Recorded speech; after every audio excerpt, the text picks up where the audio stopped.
Municipal model primary స్కూల్లో పిఎస్హెచ్గా పనిచేస్తున్నాను. ఈ రోజు పిల్లలందరికీ భోజనం పట్టించేటప్పుడు 5th క్లాస్ అమ్మాయి వర్షిత అనే అమ్మాయికి చిన్న బల్లి వచ్చింది. ఆ పాప ఏమో పడింది అని చెప్పేసి తీసుకుని పోయి డస్ట్బిన్ లో వేసేసి మళ్ళీ వచ్చింది నాకు బల్లి పడింది అని చెప్పింది. బల్లినా నువ్వు చెప్పలేదా అనేసి వెంటనే వచ్చేసి జస్ట్ కుడితిలో ఉండేది అంతా కింద వేసేసి కట్టితో కలిపెడితే చిన్న బల్లి ఉంది. వెంటనే పిల్లలంతా కూడా ప్లేట్లో ఉండే అన్నం అంతా కూడా తీసుకుని పోయి పారేయమని చెప్పేసి వెంటనే ఎంఈఓ సార్ 1కి 2కి ఇన్ఫార్మ్ చేస్తున్నాము. ఏఎన్ఎం వాళ్ళకి ఇన్ఫార్మ్ చేస్తున్నాము. సార్ వాళ్ళు వచ్చినారు.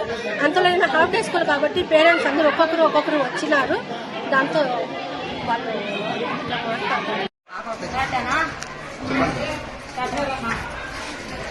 ఈరోజు స్కూల్లో మిడ్ డే మీల్స్ ఈరోజు లంచ్ అవర్లో ఏం జరిగిందంటే ఫుడ్ చేసినారు. చేసి ఆల్రెడీ వాళ్ళు తిన్నారు, వర్కర్స్ తిన్నారంట. అప్పుడు ఏమీ అయినలేదు. సరే పిల్లలకి ఫుడ్ అంతా పెట్టినారు, తిన్నారు. ఫస్ట్ టైం అప్పుడు ఏమి కనపడలేదంట. సెకండ్ టైం ఫుడ్ పెట్టుకునేటప్పటికి సాంబార్లో బల్లి వచ్చిందంట. ఫుడ్ లో కాదు సాంబార్లో వచ్చిందంట. అది ఎవరో 4th క్లాస్ పాప చూసిందంట. చూసి చెప్పిందంట. అంతే వెంటనే ఇది చేసేసినారు. ఇప్పుడు పిల్లలకి ఏమైతే ఏం పరిస్థితి. సెకండ్ టైం అంటే అన్నారు. సెకండ్ టైం అంటే ఆల్మోస్ట్ 50% తినేసి ఉంటారు నాకు తెలిసి. ఇప్పుడు వాళ్ళు కూడా తిన్నారు, నేను తినలేదు అని చెప్పలేదు. ఎవరిదైనా ఒకటే.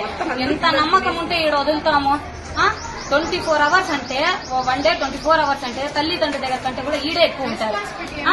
ఏముంది చెప్పండి, ఒక సీసీ కెమెరాలా ఏంలా. వాళ్ళు తిన్నారు అంట. వాళ్ళు వయసులో ఉన్నారు అయితే పోనీలే. ఇప్పుడు నేను కాదు, నేను చెప్పలేదు. చిన్న గుంట్లో ఏం తెలుస్తుంది, క్వాంటిటీ ఏం తెలుస్తుంది. ఎంత నమ్మకం ఉంటే మేము ఇక్కడ జాయిన్ చేపిస్తాము. ఇప్పుడు ఎవరైనా కూడా కానీ వాళ్ళు మొత్తం బ్లడ్ టెస్ట్ చేసి ఏమీ లేదు అని మాకు షూట్ తీయాలి. అంతే, ఇంకేం మేము ఆశించలేదు.